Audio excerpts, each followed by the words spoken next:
Um, and then we're going to wait a minute here. Let's see. So I'm going to share my screen with you. It's going to be very similar to what we did last week. Um, and we're going to be looking at this particular piece around basic outreach. It's very similar to the email or to the PowerPoint that I sent out to you this morning. It's just some minor changes. But by the end of this session, participants will understand the foundational elements of building an outreach program. We will explore key steps like setting goals, building community support, and effective communication. We will work on a mock program plan in small groups, and understand power dynamics within the Chicano community and develop strategies for building power, which is a little bit of a continuation of the work that we did last week. So part one, understanding program components, the overview of key concepts. One, develop a program, the importance of systematic organization and local participation. Two, set goals. Clear, realistic, and challenging goals drive success. Build community support is three. The importance of framing issues and creating alliances. And four is communication, emphasizing respect, clarity, and active listening. And five, building a list, creating and maintaining a database of supporters. So as you can see, this is a slide from San Antonio. I believe that this was the most recent meeting. Is that correct, Veronica? This is the most recent meeting. We've had one after that. That was the previous one. Okay. All right. Yeah. Cool. Oh, that's even better. Okay. And so the main thing is I think it's important to understand that as we're talking about things like building power and building programs and doing basic outreach, that this activity is very much underway in a number of cities across the country. And so, we need to kind of catch up with ourselves a little bit in terms of figuring out, how it is that we explain to other people these things. So developing a program, right? Organization. Developing a program is organization. An organization is developing a program. I mean, when you build an organization, you build it for a purpose. And there's an intentionality to building an organization. And that intentionality revolves around the program that you're going to put in place, right? So for an organization like Raza Unida, we have a program that is by definition of our platform, anti-imperialist, anti-capitalist, anti-colonialist. We believe that in order for Raza and other indigenous people and Latinos in the Americas to be able to really practice self-determination, that we have to begin to practice self-determination, right? Self-determination, sovereignty, however you want to put it. It's not a gift. It is a practice. It is something that we do every day, or it's something that we attempt to do every day. And that's what this program develops around, right? So we talk about running people for office. These are things that we will do and we will help people do. But is that the entirety of our program? I would say no.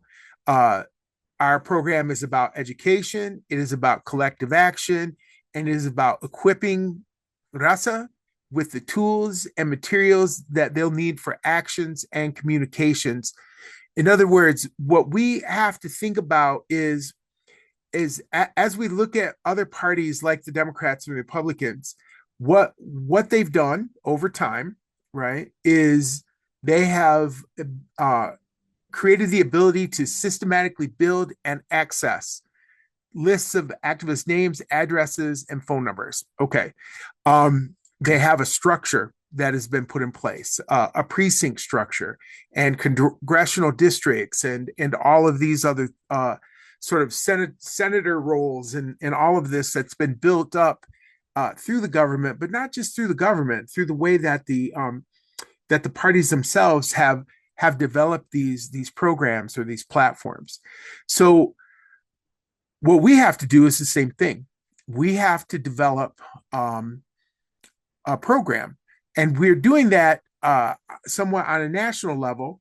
I mean, so you have the central committee, and then you have the state committees, and then you have the local committees, and the central committee sets policy for the country. But I mean, realistically, what we know is that how that's actually implemented on the ground looks different in different places, right? So while we all attempt to sort of follow the letter of it, um, one of the things that we understand is that it's important for flexibility to be present, right? So developing this program, setting these clear, systematic structure based on communication and participation of local affiliates. Extremely important. So part of developing this program also too is this idea of setting goals. Very often, there's this movie that I think is a really good movie. It's called Dance Me Outside, and it is about an Anishinaabe youth in Canada, and there's a whole story revolves around the murder of a young Indigenous woman. Um, but one of the scenes is one of the main characters, Frank, who's played by Adam Beach. He asks this older guy, "Do you think women are thinking things?" And and the older gentleman says, "More than you know." And so I think that lots of times goals are kind of the way that people talk about goals are the way that Frank was talking about people thinking things, right? Um, People want to do stuff like they want to change things. And you know, lots of times you know, this is what you'll hear when you ask people what their ideas are, and they'll say, well, we need change. Okay, but actually that doesn't really mean anything. It is a statement that is devoid of meaning. We need change, or we need to do something. Um, what is it that we need to do? What is the change that we need, right? Um, as an organization that is developing a program that is talking about basic outreach into the community, we have to have goals, right? We want to elect Juan to the school board, right? We want Enrique to be a state representative. We're going to take the 65 people that Henry has in his chapter in Houston, Texas, and put somebody on the city council, right? These are goals, right? We're going to recruit 100 more members in New Mexico by the end of the year. That is a goal. It is a definable goal. It is one that can be articulated in a way that allows people to, you know, see what the not only what the outcome is, but what the time frame is. Hold on a second, you guys. I just realized that I don't have the uh chat up. Um yes. Yeah. Well, and yeah, so yeah, exactly, Veronica. I mean, organization is like a battle plan. It really is. As opposed to a to-do list.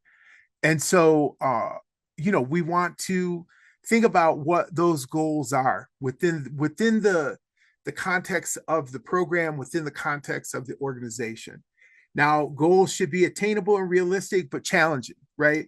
So last September, when we met in San Antonio, one of the things that the people in Texas said was that they were going to recruit 30 members by the end of the year. I think that they had recruited more than 30 members by the end of the year. And as of right now, Texas has almost 100 members, right? So one thing I think that's important is that as we set these goals, through their realism at the moment, right? Like what's a realistic goal at this moment? Um, One of the things it does is it teaches us what is actually realistic, right? So we wrote a 5-year plan to how to increase our membership from 120 people to 5,000 people in 5 years. And one of the things that we realized is that if we were going to do that, that by the end of this year, we would have had to have recruited 156 people. We've already recruited over 300 people to the party. So we're well on our way to our goal of 5,000 people within 5 years. As a matter of fact, I think we might make 5,000 people within a couple of years. And so part of the whole idea around building a program, doing this type of outreach and setting attainable goals is also understanding that all of these things are written in pencil, right? That they are ever changing, ever in flux, right? This is like I told a group of people earlier today that we were talking with, that we're materialists, right? We know that nothing is forever, and it certainly is not the number of people or the amount of work that we can do. And so that's a large part of what even these sessions are about, is that every single one of us has to become like a force multiplier, right? Like we have to be able to go out and take this information and train other people with it. So defined goals produce results. They do. If you say I'm gonna recruit 100 people, then you know what your target is, right? If you just say I'm gonna go recruit some people, well,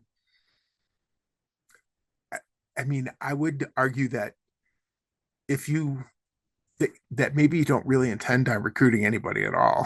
If you're just going to go recruit some people, let's hear a number: 10, 20, 25, 50.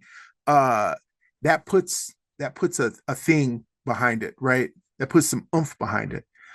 Goals should be attainable and realistic but challenging. Smart goals, absolutely. And goals should be agreed upon by the members of your organization. And I think that this is important. And I think it's also part of the thing that we've kind of gotten away from in the Chicano movement within the last 30 years or so, is that there's been a lot of like, everybody sees themselves as sort of like this solo unit, right? Solo activists, and that they sort of set the goals and the responsibilities, for themselves, and then that's it. And I think on a certain level that's fine. I mean, we all have to have personal goals, but um, it's important to be a part of something that's bigger than ourselves. It's important. Like this whole piece around organization is vital to the success of any sort of anti-imperialist, anti-colonial struggle. And regardless of how that struggle is carried out, right? Whether it's carried out the way that we're carrying it out, through laws and through elections and through organizing and building dual power structures within society, or if it's carried out other ways. The organization, the party, is the piece, right? And I think in a lot of ways it's the missing piece from the struggle that all of us have been carrying on, for the last 30 or 40 years. So an important step in strategic planning is to set goals for building mobilization capacity, right? And so when we talk about mobilization, what we're talking about is putting people in motion, right? That's what mobilization is putting people in motion. And it's not just putting them out on the street. It's not just having a protest. That is not just mobilization. It's a form of mobilization. But in this particular case, what we're doing is we're mobilizing people to make these goals, right? The goals that have been agreed upon by the organization. Let's see, where's my cursor? So I want to show you this map, because I think this map is very important. All right. This is a map that is created based off 2020 United States Census.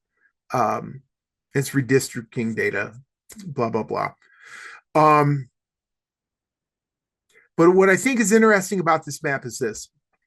If you look where it says percentage of population that is Hispanic or Latino, and you look at this part right here, you follow my cursor right along here. This part of the country is anywhere from 20 to 80% more Chicano, Latino, Hispanic, whatever you want to call it, right?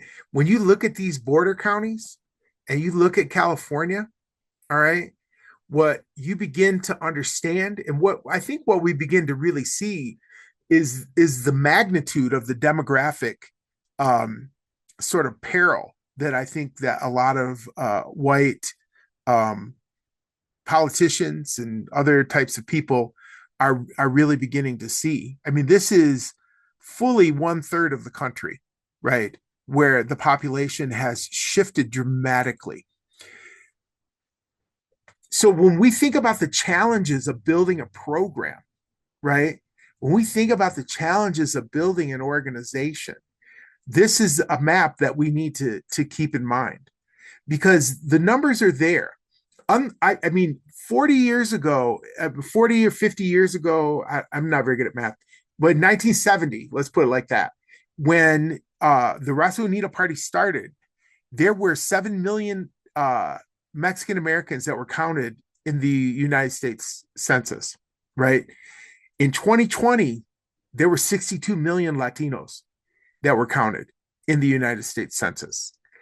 The difference is dramatic. It is astounding. And I think for some people, they see it as apocalyptic.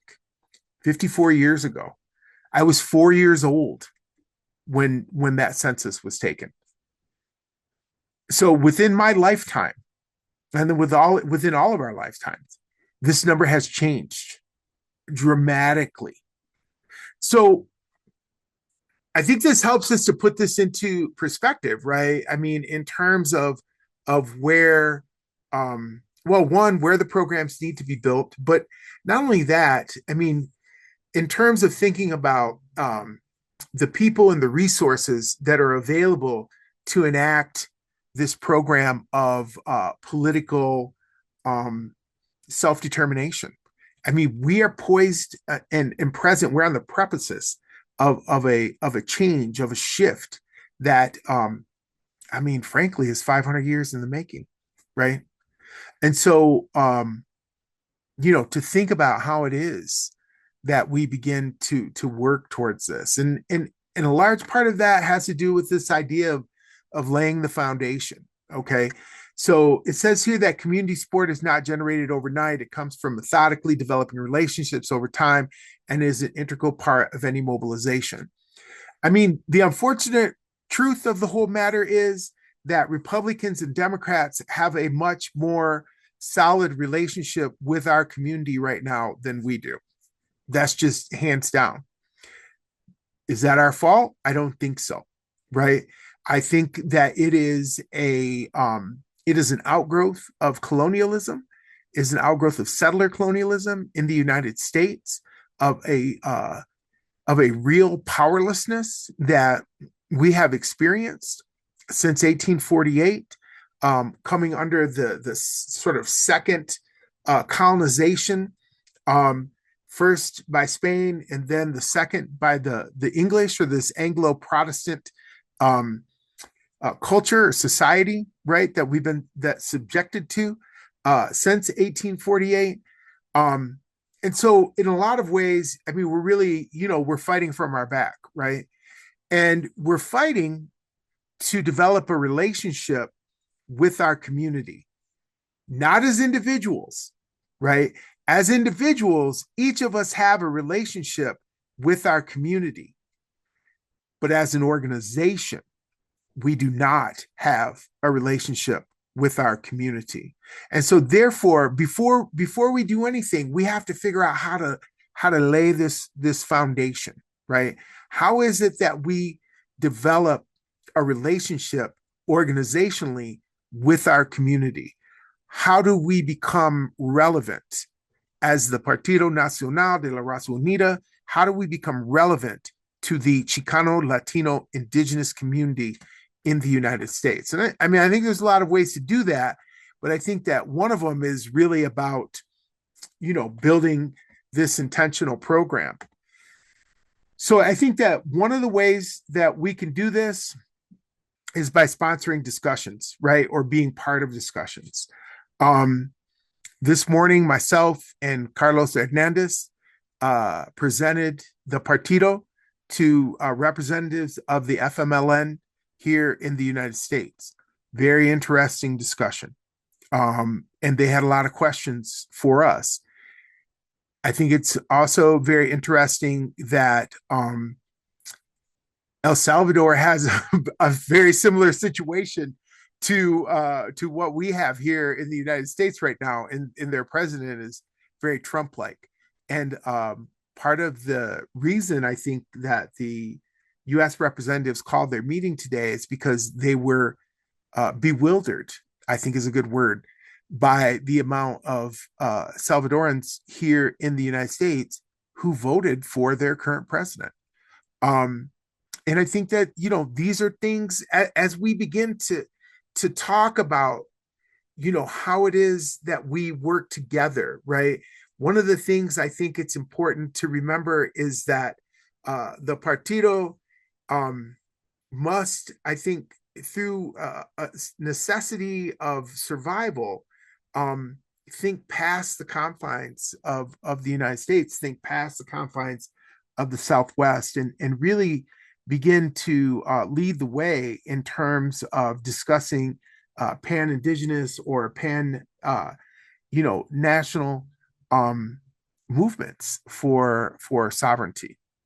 So sponsoring this discussion, right?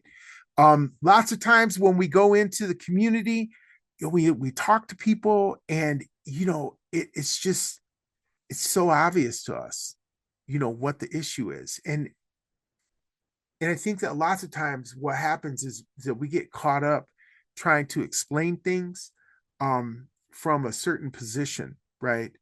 And like I hear lots of times people talk about, they'll start talking about Marx, and they'll start talking about Lenin, and they'll start talking about all these other things. And there's nothing wrong with that. I'm very familiar with those things myself. I'm not exactly sure that that's what we walk out down to the street corner and start talking to people about, right? When we talk about the issues for the Partido, for the cities that we're in, and for the people that we're going to run, I mean, we need to talk about the issues. What is rent? How much does bread cost? What kind of books are they banning down there at the library, right? Will there be a way for people to go to college? I mean, these are the pieces that impact people on a regular basis. Getting them to understand how that is connected to colonialism, or how that is connected to imperialism, or how that is connected to capitalism. That's the next step, right? So if we're going to go out and we're going to talk to people, then it shouldn't just be obvious to us. We should talk about obvious things, right? We should talk about tariffs, and we should talk about like I said, the price of food or rent, right? These are the things that people need to know, that we're thinking about. This is how you build this program that we're talking about, right? Like we want to do all these things that have to do with the Chicano movement or Chicano history, and that's really good, right? But I mean, would we be better served to build a program around rent control in our community?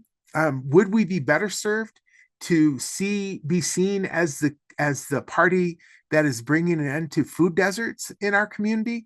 I think this is how we really signal to others that we care, right?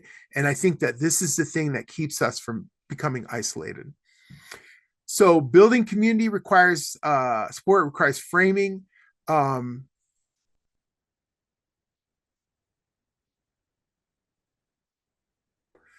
well, I mean, I think that I think that there's lots of ways to do that. I mean, we can build economic opportunity uh, for um, for communities that revolve around worker co-ops, that revolve around cooperative living. I mean, I think that there are plenty of examples.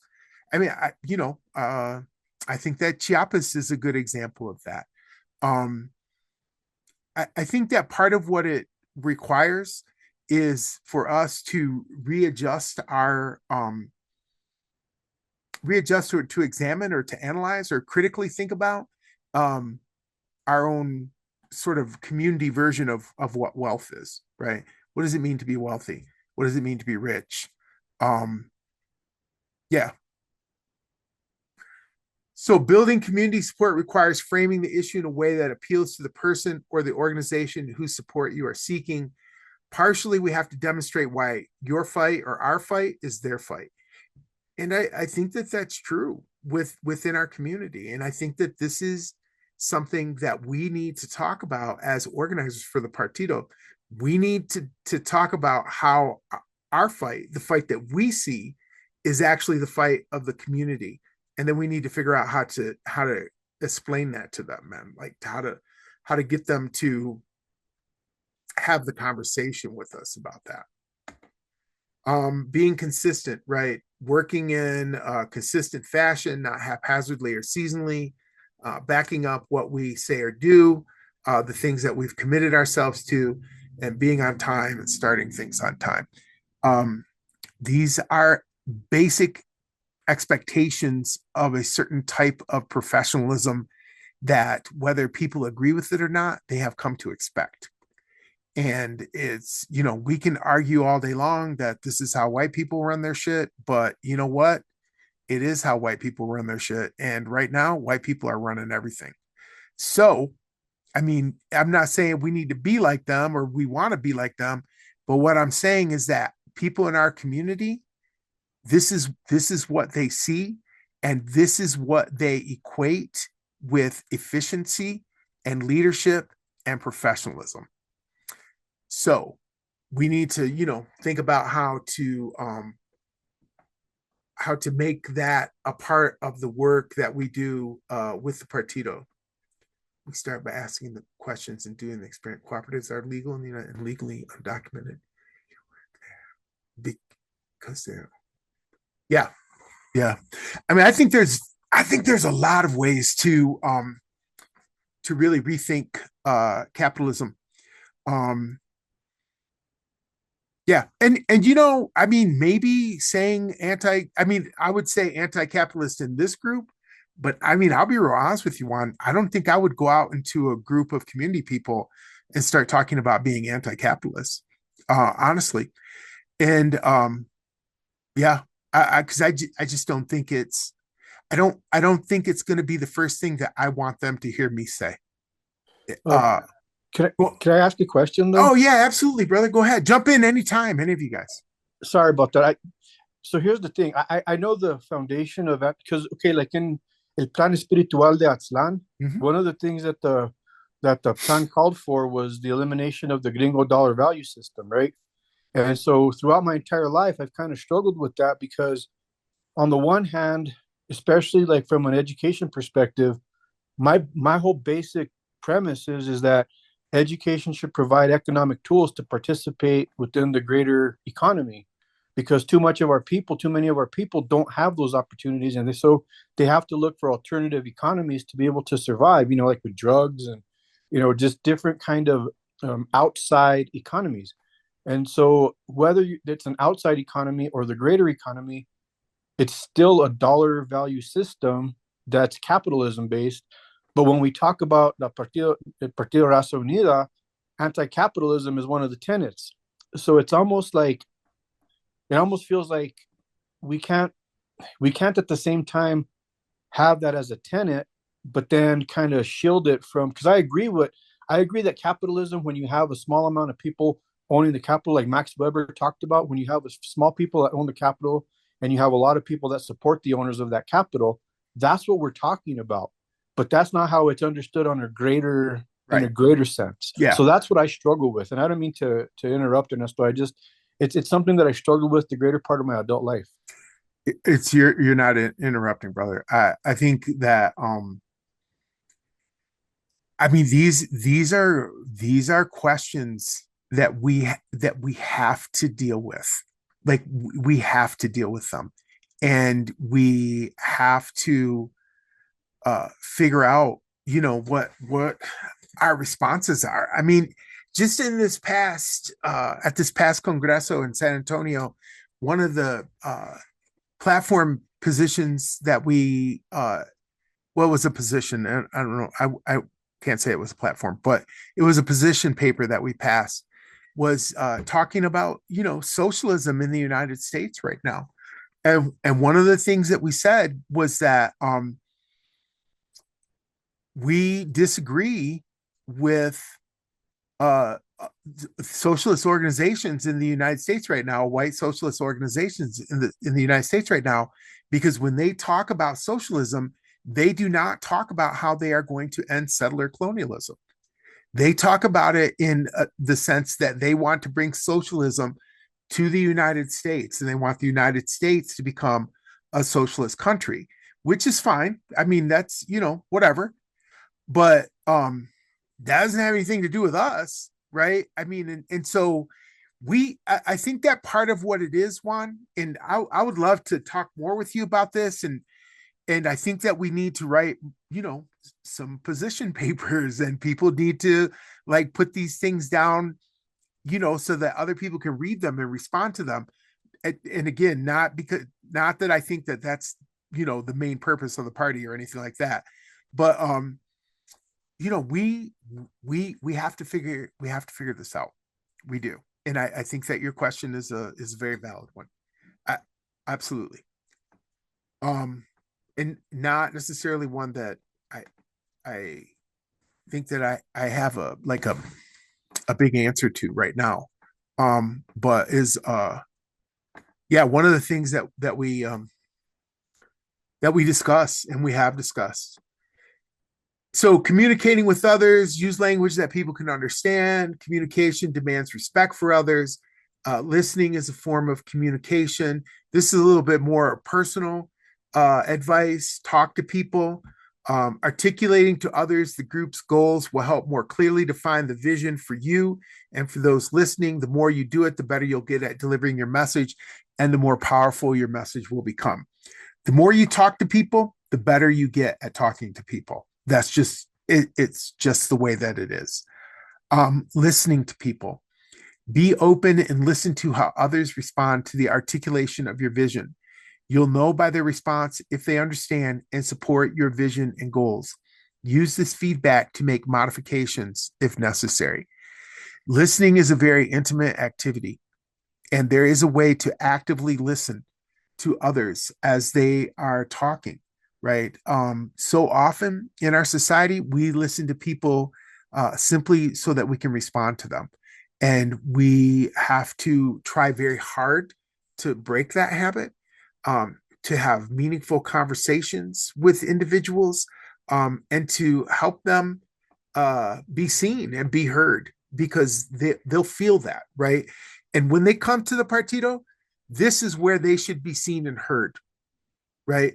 The partido, wherever it's at, wherever room it's at in Houston, whatever room it's at in Albuquerque, whatever room it's at in Santa Fe, in Roswell, New Mexico, or San Antonio, or Flagstaff, Arizona, wherever we have a meeting, that meeting space is liberated space. Even if it's just liberated for the moment that we're there, it is liberated in the sense that members have the right to speak their mind and to speak freely without fear of repercussion about how they feel about their own experiences, about the world, about government. I mean, if you can't come into a meeting of the Partido Nacional de la Raza Unida and kvetch a little bit about what's happening, then then we're missing the mark, right? And we need to take the time and we need to listen to people and give them the opportunity to speak and to say what's on their mind, even if we don't like it. And I know that lots of times, and I know that all of you guys have probably seen the look on my face. There are times I really don't like what people are saying. And sometimes I'll say to them, I don't agree with you. And I think it's okay to say that to people, but you got to let them finish, right? And you got to listen. And you have to know what it is that they're saying. So we're going to bring groups together. That's only possible when people are committed. Effective grassroots mobilization must draw from and consolidate the grassroots activism that already exists. In every one of our cities, there are already people who are doing important work. They're already there. You yourselves are a part of that group of people who are already there, who are doing important work, right? Our job as partido members, as growers of these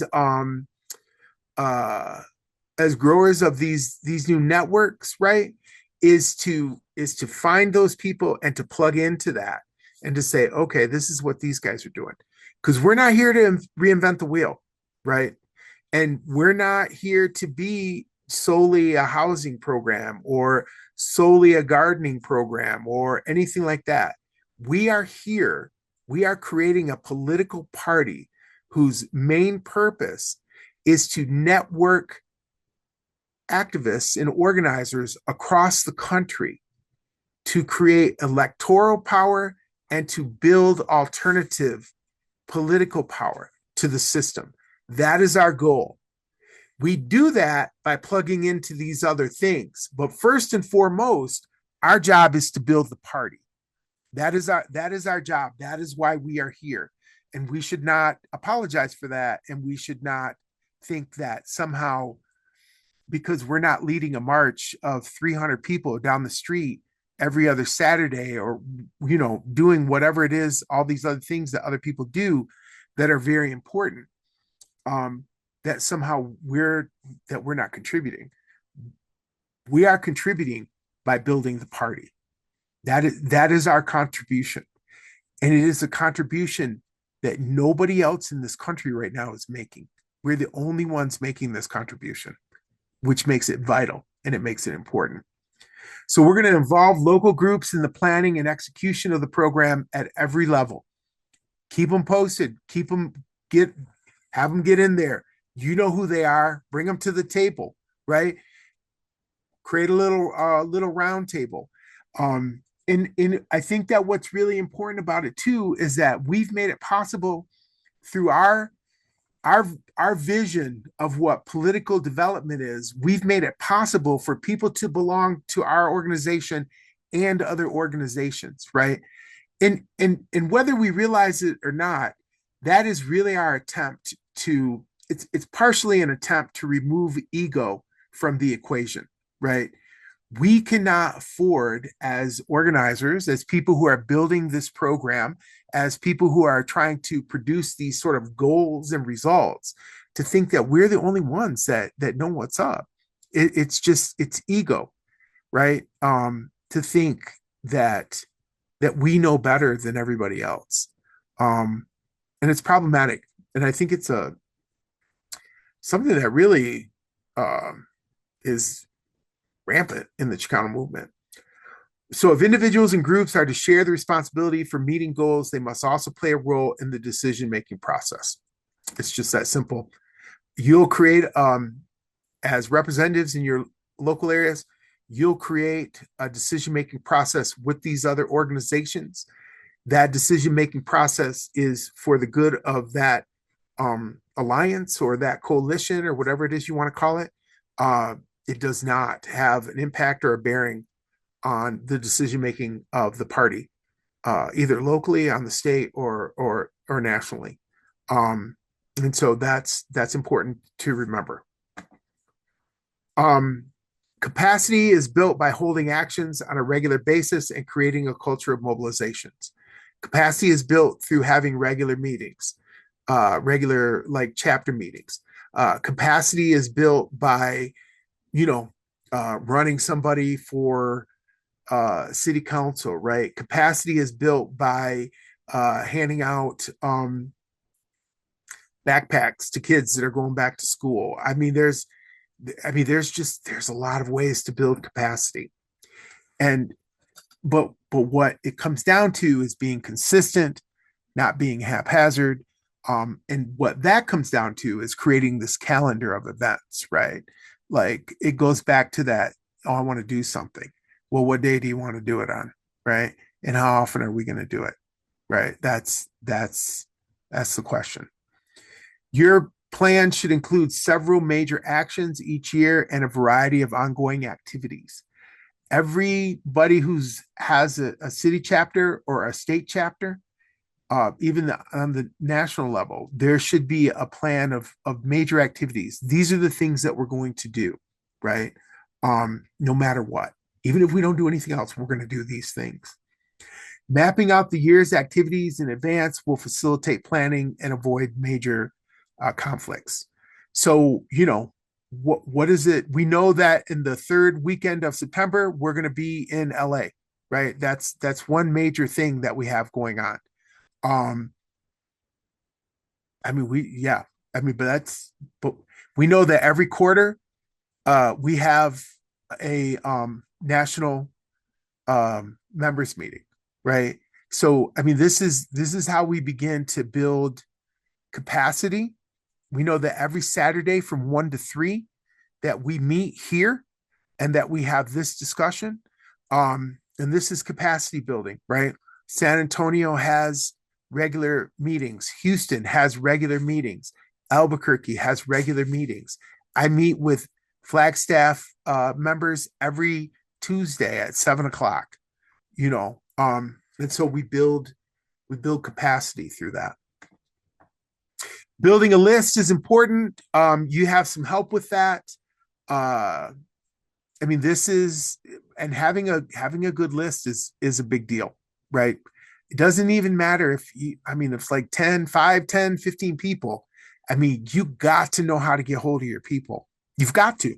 I mean, if for nothing else, these are individuals who took the time to fill out a form because they were at least that interested, because they didn't have to fill it out, right? I mean, but they took a moment, they filled it out. Our job is to get back with them, right? To show that consistency, to build this capacity, to bring them in to as much of the decision-making process as possible. The single most important tool in building power and building a program is to turn out and activate community members. I mean, it's very true. It's when you can put 150 people in the street or in a room, or have them working on a campaign, people will listen to what it is that you have to say. When you can turn out people, when you can produce a crowd, that's power. Organizations must spend time and maintaining and developing a database of activists with whom they regularly communicate. Okay. Let's see. Volunteers. I think that this probably the most important thing right here on this page is that when somebody signs up, they automatically get a letter from Vanessa. It's a form letter that goes out to them. But when they sign up, you guys, when you get a notice of them, or when you get notice that they signed up, you should contact them immediately. You should send them a letter. Shista has a letter that she sends out to new members from Arizona. I think it's very effective. But this is important to contact people within 24 or 48. No, email's fine, Henry, or even just a maybe a phone call could also be, I think, very effective, especially if they're older. I think that sometimes the younger kids, they get a little freaked out by phone calls, but which is so strange to me. But Yeah, something like that. But no, not a email's fine. Let's see, building a, let's Though a say, physical letter would impress some folks. yes, that is true. A physical letter would impress them. I would be impressed if I got a physical letter, to be honest with you. I'd be like, ooh, I got a letter. Yeah. So, few tips to consider: make information accessible. Your list should be structured in such a way that you can easily access names, phone numbers, as well as other key information. Your list should be accessible to you and to the people who are helping you run your chapter. It should not be accessible to everybody. That is a very, very bad idea. Um, but it should be structured in a way that you can access it easily. Set guidelines for using the list. Access to names and addresses is power. Um, yeah, I mean, my advice would be only the people who are running the chapter. That's just my advice. I've been through this before with people and been burned pretty good. Constantly update your list. Assign someone to systematically maintain, update your list. Our list is self-updating. What we need to do is make sure that all of you guys are able to access it through HubSpot, and then investing resources in maintaining the list, computer software. Enough said. This last piece, this part about invest, I mean, this is really where we want to think about dues paying members, right? Like we have a lot of people that have signed up. We have about 65 dues paying members and about 236 non dues paying members. We need to flip that. That needs to change. We need to have about 236 dues paying members and about 65 non dues paying members. Um, Simply because we're not able to do a lot of these things without a certain level of money coming in, which is something that we're working on figuring out right now. Like what is our basic operating expenses for the year? We haven't figured that out yet, but we will. Um, so that's the PowerPoint. Does anybody have any questions about that? About this? Or let's talk about it a little bit.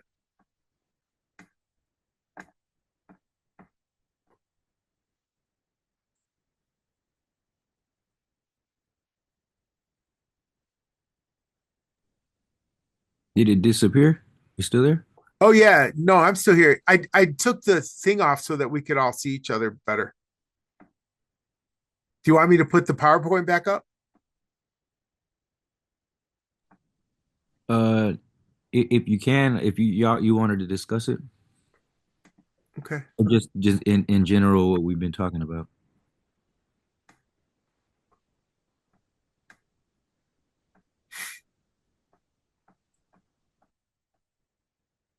Can you guys see it again? Yes. Okay. Let's see. Let me go to here. Look at this.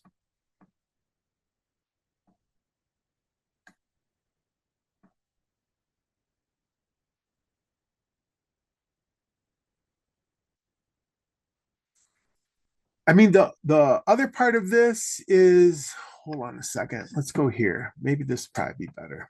Let me stop this. Go back to share. So the other part is of the worksheet, and this is where we're at with this. The one second. So if we go here to building to the worksheet that I sent out to you guys earlier, I mean, part of what we have going on here is, I think, a number of questions that are pretty important. So I mean, why don't we just kind of go through this and we'll use this as a way of discussing it. Well, how's that sound? Good to me. Okay. All right. Sure. Okay. So when we talk about this thing here as a group activity, right? It says building a mock program, dividing participants into groups of 4 or 5. So, I mean, part of what I would suggest for all of you, because I mean, all of you guys are really leaders in the area that you're in, is thinking about how you would take a group of people through an exercise like this to develop like a real plan in the area that you're in, right? So lots of times, and what I think is important is you look at this the way it's built down is assign each group one key area to focus on. So program development, goal setting, community outreach, communication strategies, building and managing a list. So what I've noticed lots of times is that when people first start um, doing this type of work or making, doing like building programs or, that kind of thing, um, that they'll take all five of these and try to do them all at one time, right? Or they try to do everything all at once. And, that's very difficult to do. As a matter of fact, I mean, I would argue that it's impossible to do. And I know that Enrique has a lot of experience with this also too. Um, in terms of building like community organizations. And so one of the things, and so anytime you want to jump in, Enrique, that's why I've mentioned that. I think one of the I caught things. the clue. Okay.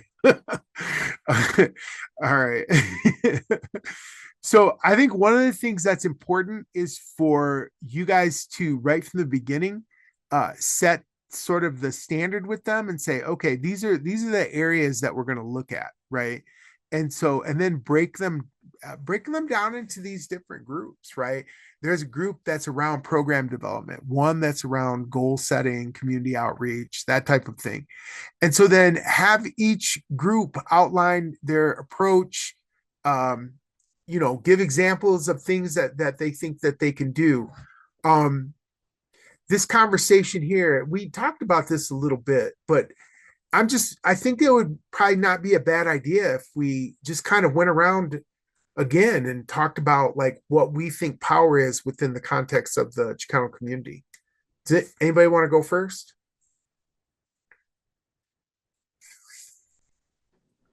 I'll jump in. Okay. Yeah, I think power for our community is really the ability to determine what things we support and don't support in our communities and be able to have those things implemented. Uh, you know, we don't want our kids killed by cops, but we really don't have the power to stop that at this point. And we don't even have uh, the power to convince other folks in the community that that's a good thing, right? There's folks who are scared of our own young people, uh, and so they're okay with law enforcement hurting our own. You know what I mean? So I think kind of assessing power in that sense of like what do we actually want done, Yeah. and how do we come to agreements for that? Yeah. I think that's a very good definition. Would anybody else like to chime in on that? For me, power is finding the like-minded people that you can work with to gain power. I mean, I don't know. No, That's what I it makes sense. It makes sense. I mean, because through finding those like-minded people, I mean, you're able to institute the changes, right? As you guys work together, the changes that you want. Yeah, I was gonna say like having like some type of like financial freedom or whatever gives you like, power to do certain things and make things happen. But then when Andrea said about people, then it had me thinking like, yeah, people are our best resource. So yeah, I think people will be probably, way more better power than the money. I mean, money's pretty good. People can beat money, but you need a lot of people. The same way that those guys have a lot of money, you need a lot of people, which is not undoable, right? I mean, I think getting people is mobilizing people's that's good. And then Veronica, did you have anything you wanted to share with us? Yeah, I mean, I guess at the very simplest form, it would be the ability to make something happen, to create change for our people. Um, what does that look like? I mean, I think what everybody said is right on. I mean, we hold power in different ways, but I think the basic thing for me, or the key thing, is the collective power, and moving away the individual mindset and coming together collectively. um, I think a big part of it is we don't even know, we have to know who we are, and we have to know what we have. Right. When we say we don't have something, and we haven't really looked at to see what, take an inventory, so to speak, of the resources that we have amongst each other, then we don't know what we have to work with in order to create some sort of plan to create the change that we want to see after we've defined what it is that we want. Right. So yeah, I agree with everyone on that, but I guess I would say, at its simplest form, it's the ability to create change, the Yeah. change that we want, not just a change, but the change we define. Yeah. Yeah. I think those are all very, very good, you guys. And as we go out and we talk to people, I mean, particularly when we're thinking about this idea of building a program and mobilization and capacity and all these other things, that it's very important for us to talk to our members about building power specifically, right? I think that as it's part of it's part of the condition of our colonization that we think that power is evil or that it corrupts. I mean, certainly the power that's held over us is a good example of that, right? Like Enrique was talking about. We want the police to stop killing our youth, but it just we don't have the power to make that change, right? And even other people that could help us, they don't see that as an issue, right? So I mean, the message that implicitly sends about the value of those lives is well, I mean, it's not good, right? So when we think about this, and what we want to do is we want to get our people comfortable with the idea of power and taking power and creating power, and how that changes what it is that we're trying to do, because when we have that conversation, right, when we talk about taking power, we talk about building a program, we talk about capacity, we talk about mobilization, what we're doing is we're eliminating the necessity of the Republican and the Democratic Party from the equation, right? Because right now we go to them because they have power. What we're doing through the Partido Nacional is we are creating power. We are building capacity for change. And it's going to be a long struggle, right? But it's going to work. It is. I don't know about you guys, but I'm convinced of it. I'm convinced that it's going to work. So let's think about it. Let's do this. Let's pick one of these areas, right? Grassroots alliances, building alliances, material power, or symbolic power. And then let's go through and fill out the rest of this. Let's just go through and talk about these things through the rest of the worksheet. So which one do you guys want to talk about? Material power, symbolic power, grassroots organizing, or building alliances? Grass. Want to talk about grassroots organizing? All right. Okay. That's just my 2 cents. I don't know what everybody else thinks. Let's do it. Okay, let's do it. Okay.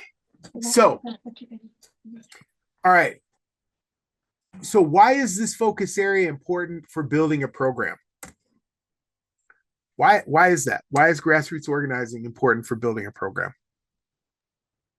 I would say that for us, it's important because it's a people's party. It's of the people, and so if it's not led by the people, then it just we're we're we're no different than the Democratic and Republican Party. We we've become what a lot of people may assume that we are when they hear um, the word political party.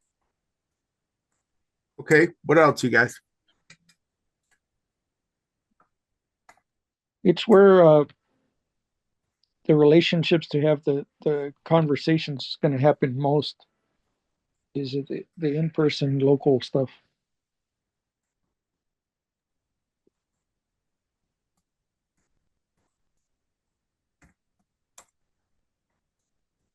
All right, what else?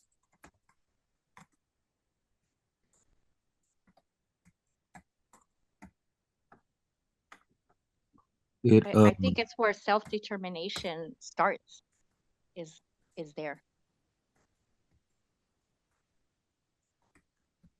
Okay. it makes it possible for us to have a directly know from the people what what the issues are.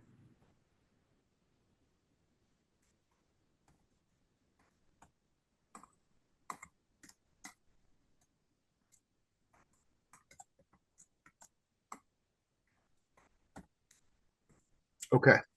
All right, those are all good. Andrea, did you have one you wanted to add? No, they took them. Bastards. That's good. See how Okay. we are. All right. What specific actions or strategies can be used to build? So when we take a look at this, what is the focus area? Why is this focus area important for building a program? Okay. So I mean, these are all important pieces, right? So part of what makes this type of exercise important is because as the as the people who are in charge, so to speak, of the area that you're in, um, you're going to have maybe sort of a broader vision about what's happening, right? Um, so when we make a list like this, and then what it allows us to do is have deeper conversations, right, about this particular thing, about one of these particular things. So, like, I'm really intrigued by this idea that it's where relationships to have in-person conversations will happen. I mean, what are some examples of that you guys have seen or that you've had happen to you? I mean, how did that play out?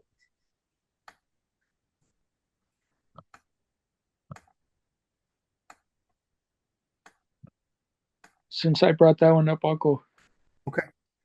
Uh, I think going back to like the police brutality stuff, where we could sit and strategize and talk about our stories of our personal experiences with um, people being um, murdered in one way or another. Um, I think that that was really where that comes from is to be able to talk in person and share and say like, hey, this is our experience with this, and have something direct to be able to talk about. Okay. All right. Does anybody else have an experience with this that they'd like to share?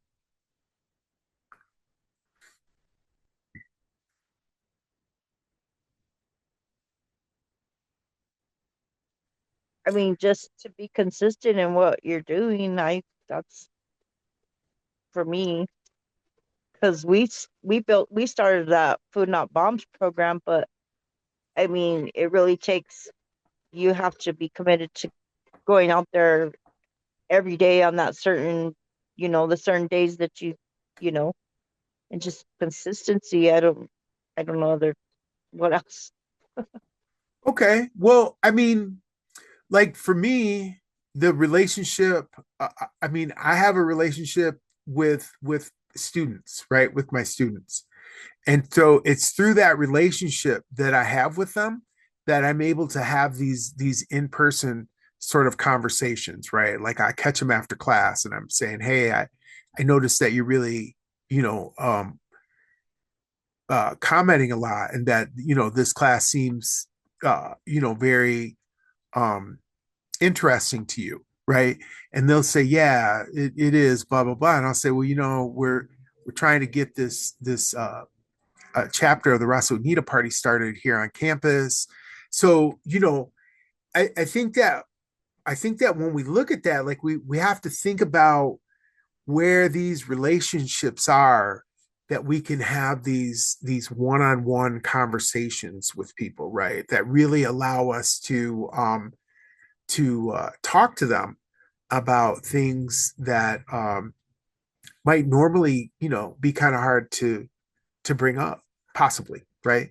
So if we look at that, okay, so let's go with this one, right? Where the relationships to have it's where the relationships to have the in-person conversations will happen. Okay, so let's go to the second part. It says, what specific actions or strategies can be used to build a program in this area?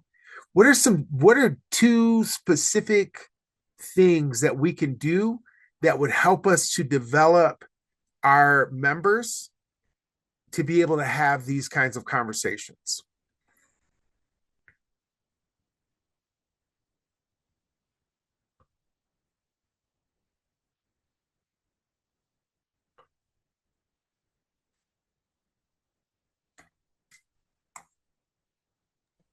One sister had brought up in our excuse me, our last city meeting here in San Antonio, the idea of starting platicas or circles where we would come together to basically create the space for people to speak on issues that are important. Because there's a lot of things in the community, there's a lot of organizations that are giving information. So, for example, we have a lot of organizations that are doing the know your rights when it comes to immigration issues and getting pulled over, by the police or ICE, and what you can do, what you shouldn't do, that sort of thing, which is good. But creating the space for people to basically lead that conversation, take it where they want to take it.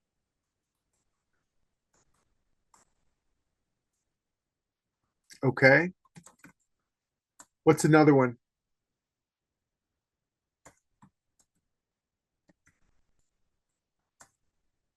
What's a second strategy?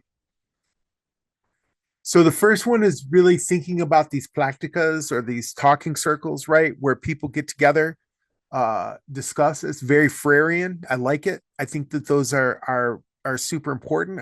I think they're good. They get people talking to each other, right? Which is unusual these days.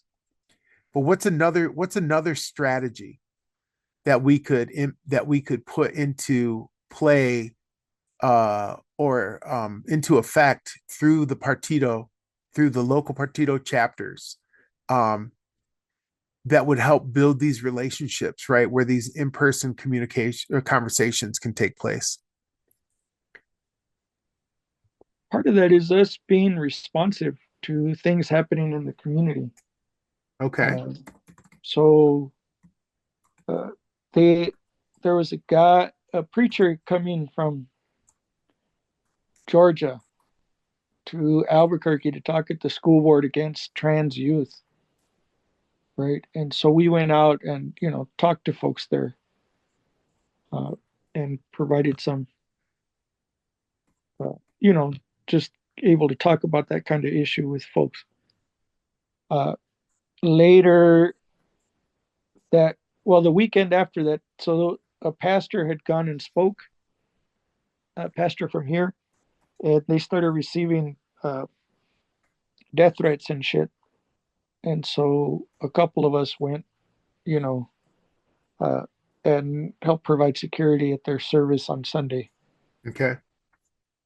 So it just allows us to be there. Like we're showing up for people, so that gives us some clout as far as like we're not just saying yeah we're down with you. We're actually being there.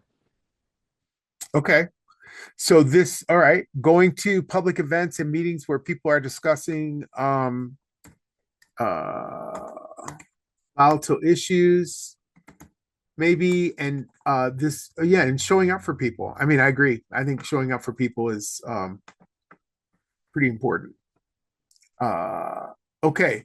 So we're working through this, right? We make a list. You make a list of people, like what is the focus area? The focus area is grassroots organizing. And then, we talk about why this area is important to building a program. And then we talk about 2 strategies that we can put into place. You see, it begins to develop. See, what's happening is that you're starting to fill in the pieces here, right? So we know we're going to focus on grassroots organizing. We're going to focus in on the part where the relationship, where the relationship to have the in-person conversation will happen.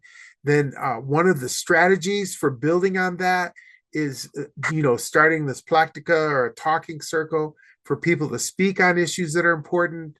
The second part is how it is that we're responsive to the community or to the things that are happening in the community, going to public events and meetings where people are discussing volatile issues, showing up for people. These are all things that we can build a plan around, that we can set a calendar around, right? That we can begin to, and through that begin to build capacity, right? And mobilization, because you're going to need people to do those things, right? So we have to mobilize our members in order to make those things happen. So step 4, what obstacles might arise in building a program in your focus area, and how will you address them? So like, what's the first challenge? Let's do challenge 1 as strategy 1. What's the first challenge that's going to arise in making that a reality?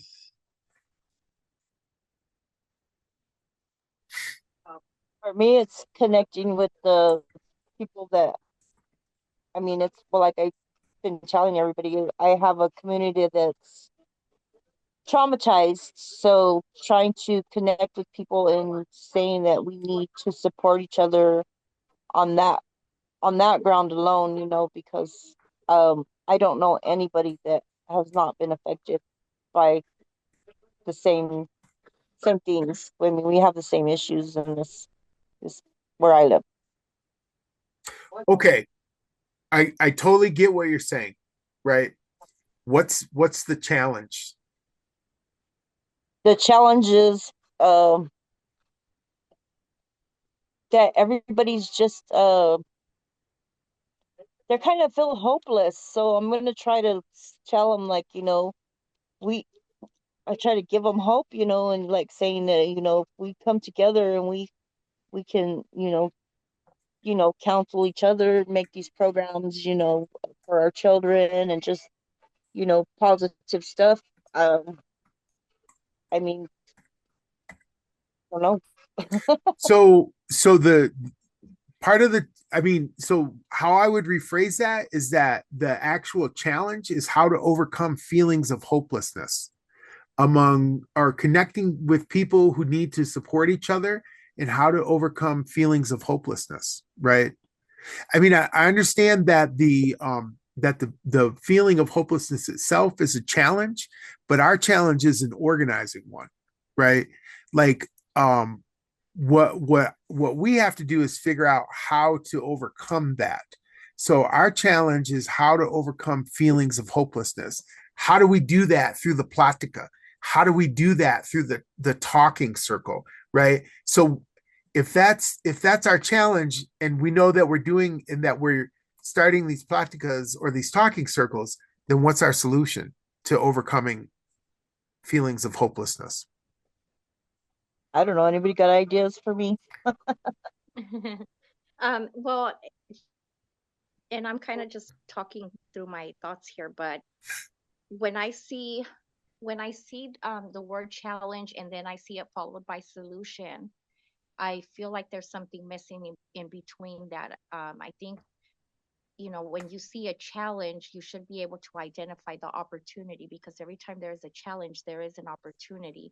And if you're able then to identify the opportunity, you can then come to a solution. So, for example, here, overcoming feelings of hopelessness. I think about, in the line of work that I do in mental health. I see that every day, all day. And so it's usually one person, right?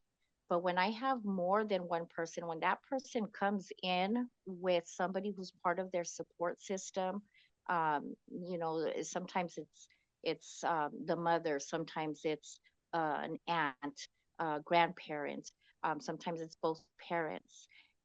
But when there's more than one person, um, there's an opportunity there, because it is more than one person. Not to say that the individual wasn't important, but there's more to work with when you have two people that have come together, for that. What you're speaking to, Andrea, is bringing a sense of hope to the individual to come together with others. I think the opportunity is that there's a shared trauma. So if the opportunity is that we can build around the shared trauma. If we know that there is shared trauma, then the solution then becomes a little more clear. You validate people's experiences. You listen to them. You do that, Andrea. You do that with people one-on-one. Then the next step is, how do I bring people together? Sometimes we're trying to take bigger steps. Sometimes it's going to be bringing one person with another person, and that is a win. Uh, when you bring two key people together, then and they do their healing work and start doing that, then they'll bring people from their circles, and it creates that movement. I think, Mireles, that you were talking about earlier. So how would you? That's brilliant, by the way. I'm not gonna lie, I wasn't sure where you were going when you first started, but I see what you're saying. That's kind of what happens when I start talking. Yeah, no, That's no, why I no. prefaced it with that. Yeah, no, I think it's really, I like the introduction of the opportunity piece too. I think that's very smart. Um, but what's the how would you name the solution? Hmm. See, and I'll tell you, you guys, when you're doing this with your own people, it's very important to make them say these things. Mm. It's important to make them say what the challenge is. It's important, and it's not. It. Don't let them get away with saying, "Oh, it's hard." That's the challenge, right? That's not the challenge. I mean, there's everything about life is hard. Even getting out of bed in the morning sometimes, right? That's not the challenge. What is the challenge, right? The challenge is connecting with people who need to support each other, and how overcoming feelings of hopelessness. The opportunity is that we can build around shared trauma. This is pretty hot, actually, you guys. Invalidates people's experience. And then the solution to that is,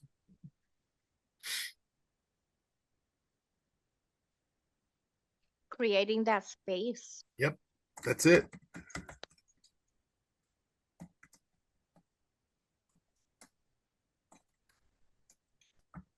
And that is your first strategy. Now let's do the second one real quick. What is the challenge of the second one?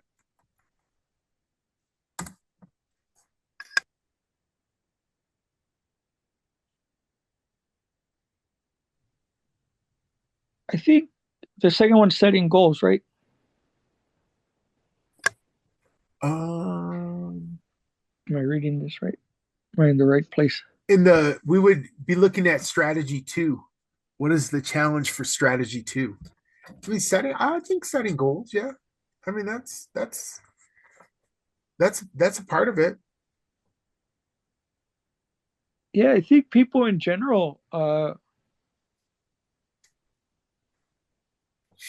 we can come up with all kinds of reasons, but I think in general,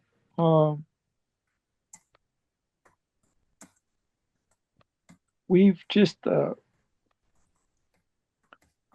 kind of become used to other entities doing stuff for us, right? Yes.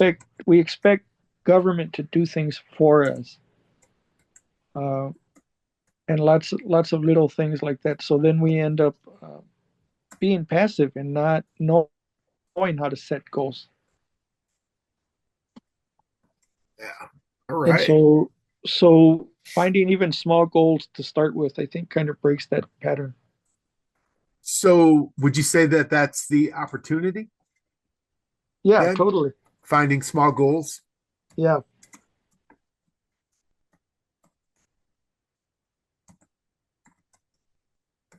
Would you say it's fair statement to say that finding small goals to end passive behavior?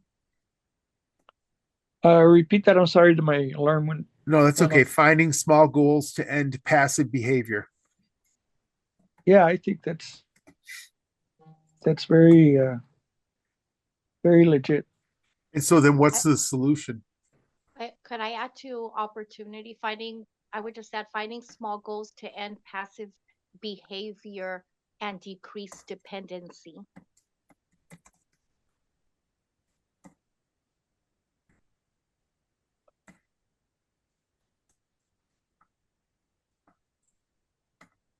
Okay. And so then what's the so think it I think this is great. Um let's take a look back at strategy two and then think about what our solution is. I think those things absolutely have to do with strategy two.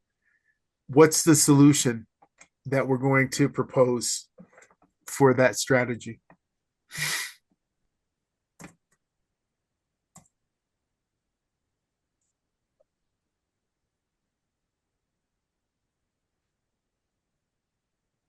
I would say even having uh, a goal of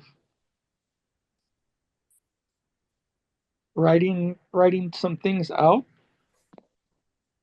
gets people in a different place. So being able to say like, okay, uh, brother Juan left, but his thing about like capitalism and the economy, like what's one small thing we do outside of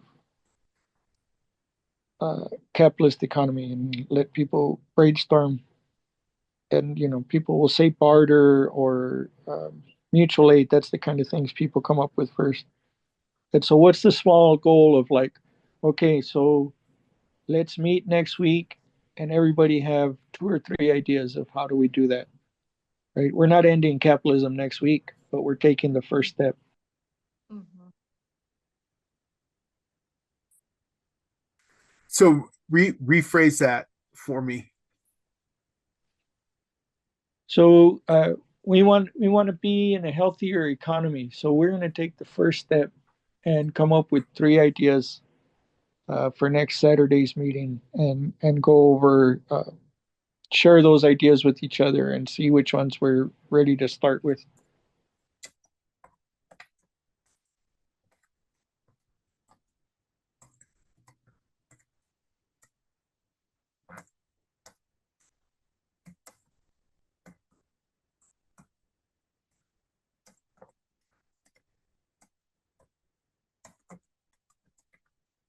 Nice.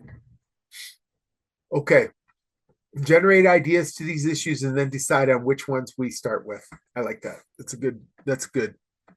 All right. So then we answer this question. How does your focus area connect with the other areas? Why is collaboration essential for building a program?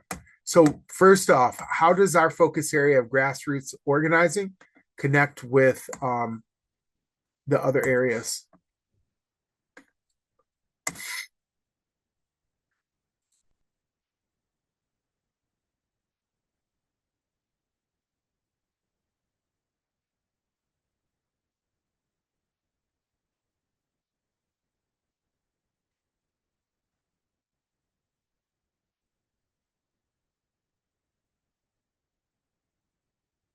What do you guys think?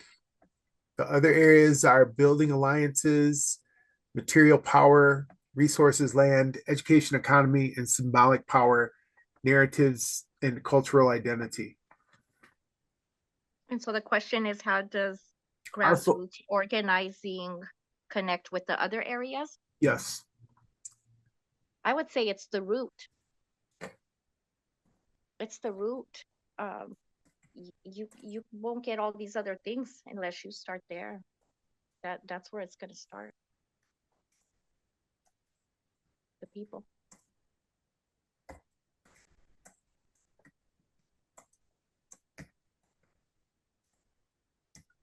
Okay. Does anybody want to add to that?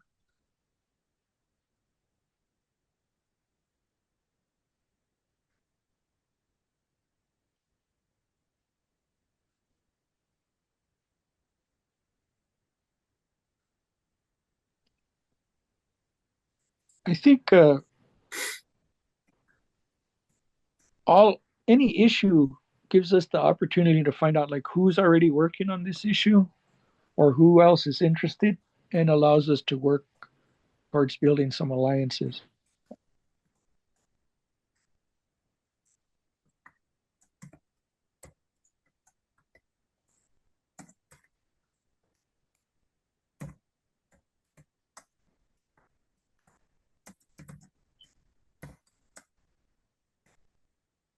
I mean, it almost feels like this is like your baseline. This is where you're building from. You know, when we look at the outreach programs, the material power, symbolic power, community support, program development, list building, those other areas. This is, you know, we say meeting, you know, we got to meet the people where they're at. Well, this is where you do that. I mean, it's interwoven throughout. Of course, it's an ongoing process, but this is where it starts.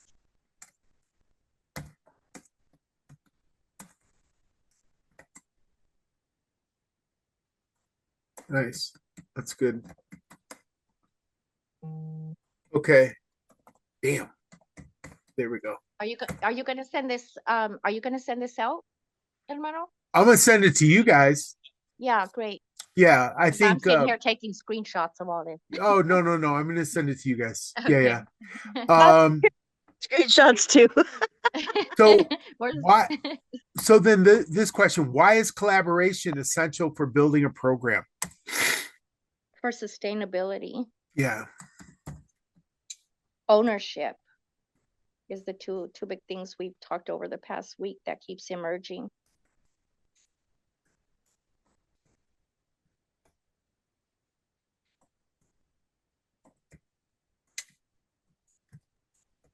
I felt that should have been a solution to number two, ownership and empowering people to be in, take lead of certain projects or even just be in a leadership position or whatever. And so because I think the problem was, what did we say? Relying on other entities to do things for us. Mm-hmm.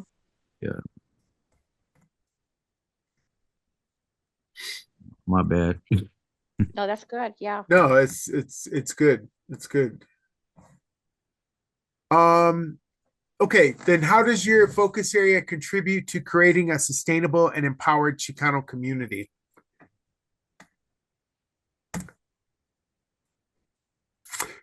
I want to throw something on here real quick. I mean,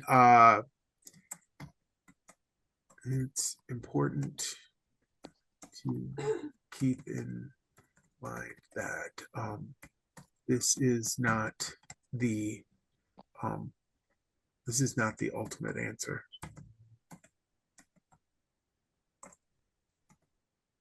That grassroots organizing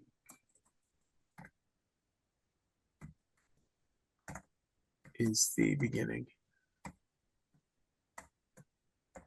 but not the end. I would say it's the womb.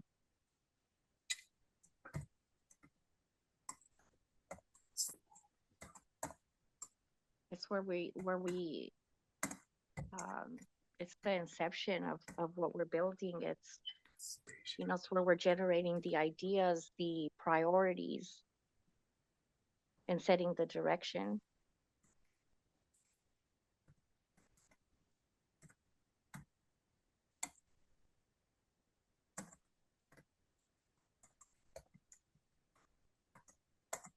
Good answer. All right. Okay. So as we send out these worksheets, right? You're gonna have people in your local areas who are willing to have this conversation with you. And you're gonna have people in your local areas who are not willing to have this conversation with you. And that's fine. Either way. For the people that don't want to have the conversation, give them a different job. They'll eventually come around. For the people that do want to have the conversation, you have to sit down with them and take them through this, right? Remembering that these exercises, it's not just the exercises. Organizing itself is a way of gaining clarity, right? It is a way of ordering disorder, in the sense that as colonized people, we do not exist or live in a world of our making. It was not of our making, not of our ancestors' making. That we exist in a reality that is completely opposite to who it is that we may have been or would have been. And so what we are attempting to do through building this party, through organizing, is we are attempting to reorganize the world in a way that is responsive to us, the same way that it is responsive to, like white folks, right? And so part of what that means is that when we go through and we have these conversations with people, that we have to prod them into being specific.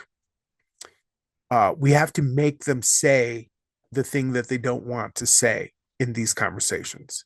We have to make them talk about these things in a safe space, in a space that is one of our making, and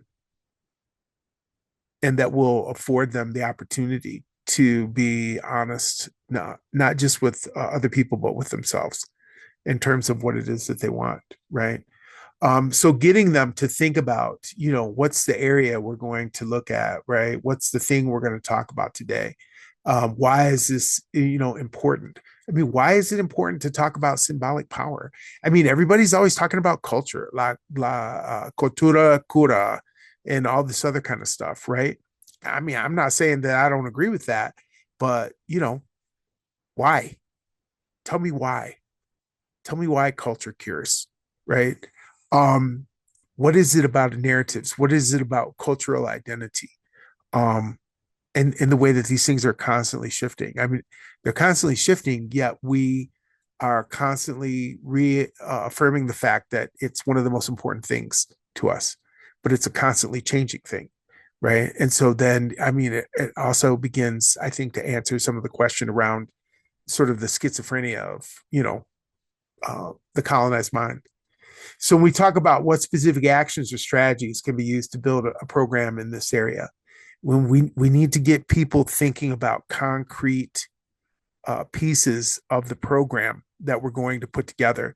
We have to stop letting people say, I want to do something. So we all want to do something. Here's something, hermano. So Yeah.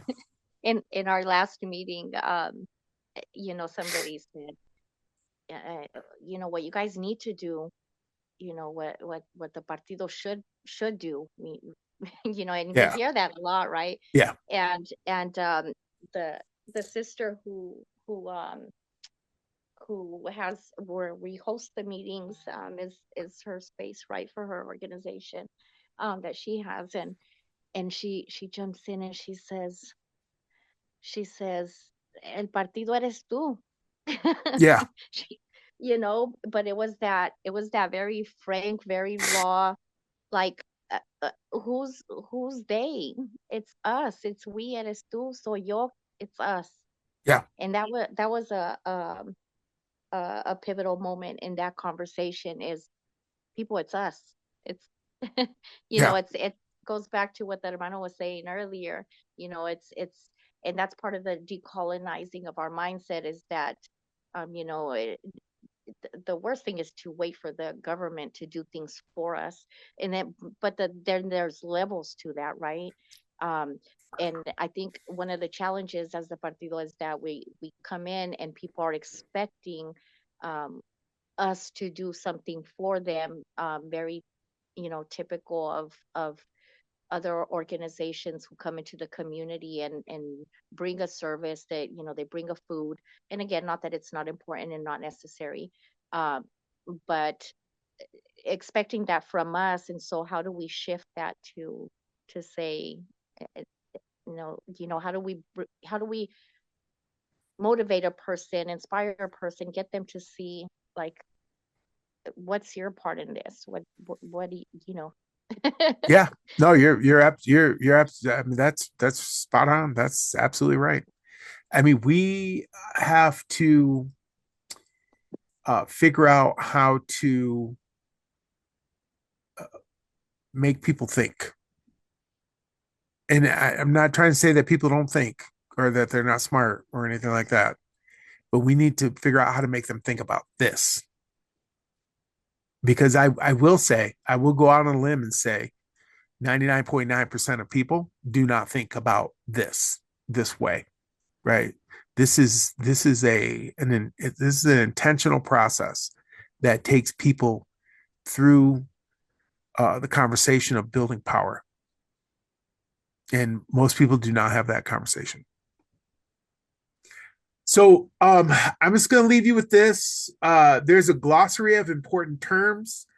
I think that as you begin to develop your members and you begin to develop the people around you, that one of the most important things that we can do is create a shared vocabulary or language that allows us to communicate in a meaningful way about the goals and the objectives of the Partido Nacional, right? So outreach program, a structured plan to connect with and mobilize the target community, grassroots organizing, activism, and movement building that emerges directly from community members, often addressing local concerns and promoting self-determination, material power, the influence derived from control over resources like land, education, and economic stability, symbolic power, the ability to shape narrative, influence cultural identity, and assert community values, community support, the collective backing of residents, organizations, and stakeholders to drive an initiative forward, program development, the strategic creation of a structured effort aimed at achieving specific goals within a community or movement, list building, the systematic collection of contacts to maintain communication with supporters and participants, and then collaboration. This is the good kind of collaboration, working together across different focus areas or organizations to amplify impact and achieve common goals, right? So as we're talking to our members, as we're talking to other people, we want to make sure that we're using this vocabulary, this language, to begin to develop this organizational culture that is important to the sustainability of the party. I think that the other thing it does is that it also signals to people, maybe implicitly, that they have, or that they are in a different space, and that space is one of free speech and free thought, and that it is a space where as Chicanx, indigenous people, that we are exploring the reality of liberation and self-determination, right? Um, yeah, everything that we do, the way that we talk, I think the way that we dress, how often we start our meetings on time, all of that has to do with signaling that to other people. So that's all I got this week, you guys. Does anybody got any last thoughts? No, but thank you. That was very, very good. Oh, thanks, Andrea. I'm glad you came. I'll send the PowerPoint and this thing I filled out to you guys, so that you all can see it. You have a regular one already. Yes. Yeah. Yes. And so then you can start using it to work with people on too. Awesome. Thank you, hermano. Okie doke. I'll see you all later. Everyone have a powerful day. Yes. See you later. See you. I think as soon as I figure out what am I doing? Okay. Sorry, guys. It's like, where is everything? All right. I'll see you later. Bye. All right. Bye.